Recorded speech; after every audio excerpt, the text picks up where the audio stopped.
Damien, je t'ai fait venir aujourd'hui parce que j'ai une petite question pour toi. Le 12 décembre 2024, on a organisé une grande journée consacrée à l'électronique et au numérique durable. Il y avait près d'une quarantaine d'auteurs qui ont amené des posters, des PowerPoint, on a leur biographie. On a rassemblé tous ces contenus de façon assez classique sur le site web de cette journée qu'on a baptisé Symposium. Mais je voulais savoir si on ne pourrait pas avoir un agent conversationnel, un chatbot doté d'intelligence artificielle qui nous permettrait assez facilement de sauter d'un bout de contenu à l'autre pour explorer toute cette information qu'on a rassemblée. Ben, c'est complètement approprié. Il y a vraiment possibilité d'utiliser de l'intelligence artificielle pour faire un peu une interface naturelle entre les différents publics et cette grosse masse de publications. On pourrait imaginer une version textuelle auquel on peut poser des questions assez pointues et une version vocale avec laquelle on peut parler de manière fluide et naturelle pour les questions les plus rapides. Et est-ce qu'on pourrait aussi avoir une traduction en anglais? Oui, on pourrait effectivement l'avoir aussi en anglais. Donc, ça nous fournirait directement des contenus en anglais, alors que nos contenus ont été assemblés en français au départ pendant la journée du symposium. C'est ça, exactement. Génial. On se met au boulot? Allez, on y va.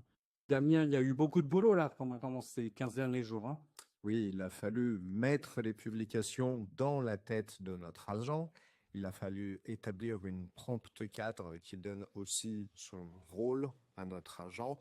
Et enfin, il a fallu nettoyer un petit peu les textes. Oui, parce que les données brutes collectées au cours du symposium n'étaient pas forcément adaptées pour l'IA. Non, ce qui est bien adapté à la lecture des humains ne l'est pas réellement pour les IA. Les textes sont remplis de petits caractères ou de petites expressions ou tournures de phrases qui changent d'un auteur à un autre, donc il a fallu uniformiser tout ça. Bon, tu vas me montrer tout ça parce qu'il ne faudrait pas que notre IA ait des hallucinations. Hein. Ah oui. Bonjour, je suis Angélique, votre assistante spécialisée en électronique durable. Je m'appuie sur les recherches du symposium EMD-D24 pour vous renseigner. Comment puis-je vous aider? Donc, tu l'as développé à partir d'une voix absolument naturelle. C'est ça. On a cloné la voix d'une personne prénommée Angélique qui travaille avec toi et qui, bien volonté, s'est prêtée à cet exercice.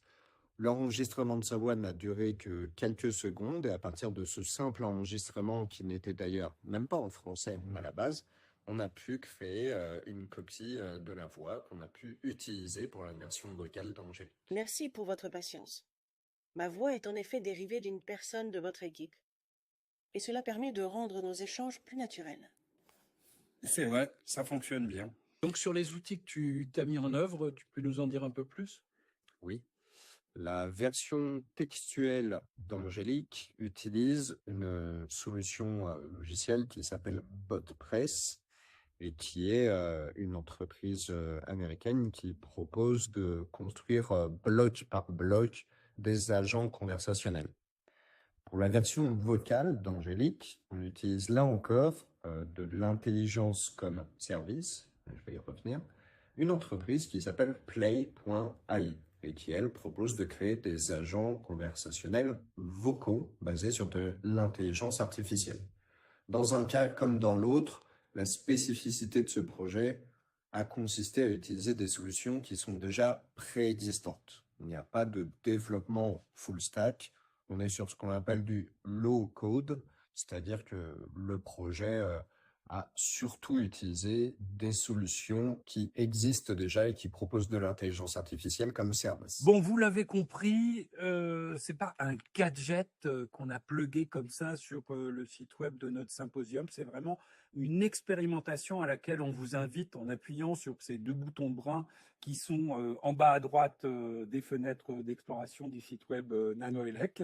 Et puis, il va y avoir un processus d'amélioration continue de la capacité d'Angélique à répondre correctement par rapport à toutes les informations dont elle dispose. Exactement. Au fur et à mesure que des personnes l'utilisent, les conversations, bien que totalement anonymes, sont archivées. Et nous, on va pouvoir revenir régulièrement dessus pour affiner les réponses d'Angélique, corriger les erreurs qui pourraient encore traîner et faire en sorte qu'Angélique, de mieux en mieux, arrive à manipuler cette grosse quantité d'informations qu'on lui a données. Alors, je vais te confier quelque chose, c'est que j'ai commencé à demander à mes collègues qui fréquentent les symposiums, les colloques internationaux, ils ont jamais vu ça. C'est toujours du classique avec une liste de PDF à consulter. Donc là, c'est quand même quelque chose d'assez inédit. On tient la possibilité de pouvoir interagir de manière beaucoup plus naturelle avec un corpus très important de PDF que peut-être pas grand monde ne prenait le temps de lire en entier.